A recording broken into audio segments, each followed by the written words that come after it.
GAT General Verbal Reasoning Lecture number 7. Here is past paper from category C that was held on 20th September 2020.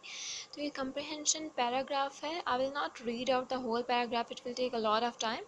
So you have to just pause the video and take a screenshot and just read out the whole paragraph. I will just tell you about later summary of this paragraph. So in paragraph number 1 it's been discussed about the controversial जो है sunspot theory के बारे में है. That's great storms or eruptions on the surface of the sun hurl streams of solar particle into the space. ठीक है. उसके बाद paragraph number 2 में जो है वो थोड़ा काफ़ी लेंथी है, आप इसको पढ़ लें खुद से. A typical sunspot consists of a dark center umbra, a word derived from the Latin word for shadow. ठीक है. Umbra means shadow, and which is surrounded by a lighter penumbra of light and dark threads extending out from the center like the spokes of a wheel. So on temperature के बारे में बताया कि जो sunspot ओम्ब्रा का temperature that is about 400 kelvin, और जो granules हैं उसके इन आउटसाइड तो उसका टेम्परेचर जो है वो ऑलमोस्ट 600 केल्विन है. सो उसके बाद पैराग्राफ नंबर 3 है that is about the range in size from tiny granules to the complex structure with areas of the billion of square miles. उसके बाद पैराग्राफ नंबर 4 है. पैराग्राफ नंबर 4 में बताया है that sunspot has been observed in arrangement of more than 100 spots but they tend to occur in pairs. ठीक है. उसके बाद पैराग्राफ नंबर 5 है जो कि पहले इस पैराग्राफ का आप स्क्रीनशॉट ले लें. पैराग्राफ नंबर 4 का that is about that after the beginning of cycle the storms occurs between 30 and 20 and 40 degree north and south etcetera etcetera. उसके बाद मूव करते हैं टुवर्ड्स द पैराग्राफ नंबर 5. तो paragraph number 5 is although there is no theory that completely explains the nature and function of sunspot, several models shows scientists attempt to relate the phenomena of magnetic field lines along the line of longitude from north and south poles of the sun. उसके बाद questions हैं. Question number 1 है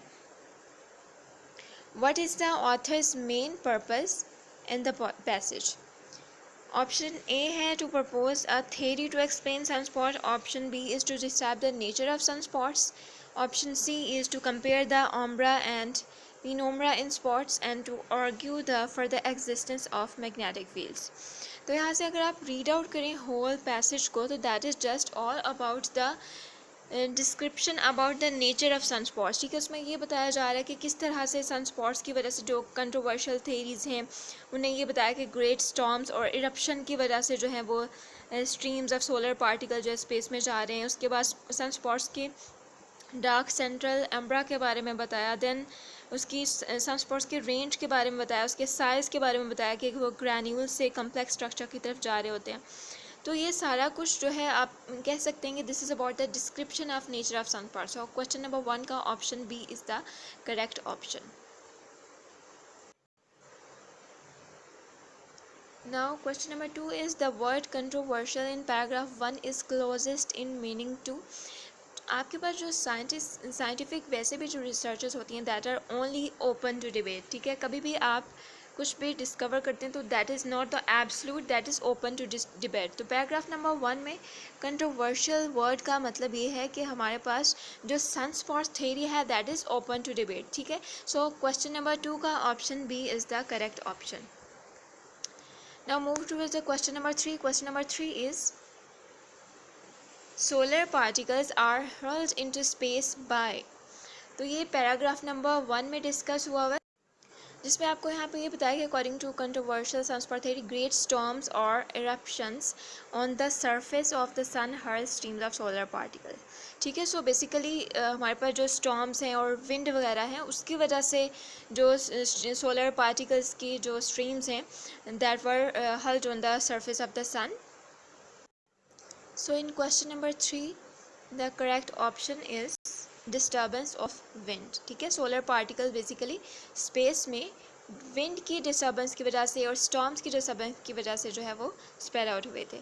उसके बाद question number 4 है that is what does the author mean by the statement actually the sunspots are cooler than the rest of the photosphere which may account for their apparently darker colors.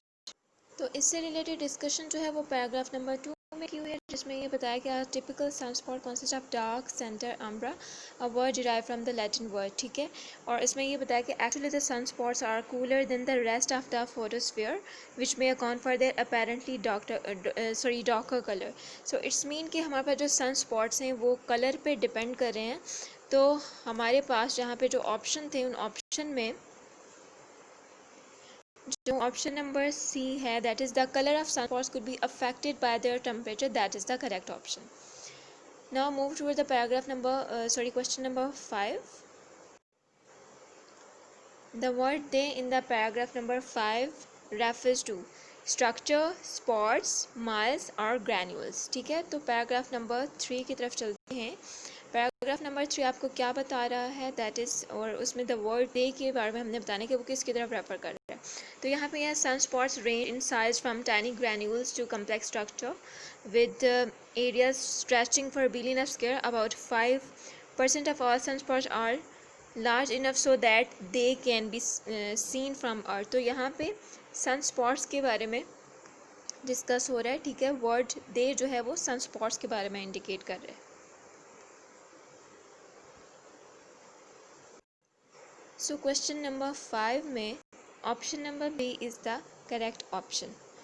Now next question is question number 6, that the word consequently in the paragraph number 3 could be best replaced by, ठीक है। consequently का वैसे भी आपके पास मतलब होता है कि जब भी हम किसी भी चीज़ के बारे में उसका जो है वो रिज़ल्ट अखज़ करना चाहें, then we use this word. तो यहाँ पे पैराग्राफ नंबर 3 पे हैं हम। पैराग्राफ नंबर 3 में consequently का मीनिंग जो है हमने वहाँ पे बताना है। सो here is sunspots range in size from tiny granules to complex structure with areas stretching for billion of square miles. और यहाँ पे है about 5% of all the sunspots are large enough so that they can be seen from Earth without instruments. Consequently, observation of the sunspots have been recorded for thousands of years. तो इसका answer हमें करना है। इसमें जो option number A है, that is as a result of, ठीक है। This is the correct option, क्योंकि कंसिक्वेंटली उस पैराग्राफ में जो है वर्ड एज अ रिज़ल्ट के लिए यूज़ किया जा रहा है कि हम सन स्पॉट्स की जो ऑब्जर्वेशन है वो 1000 ईयर्स से हम रिकॉर्ड कर रहे हैं।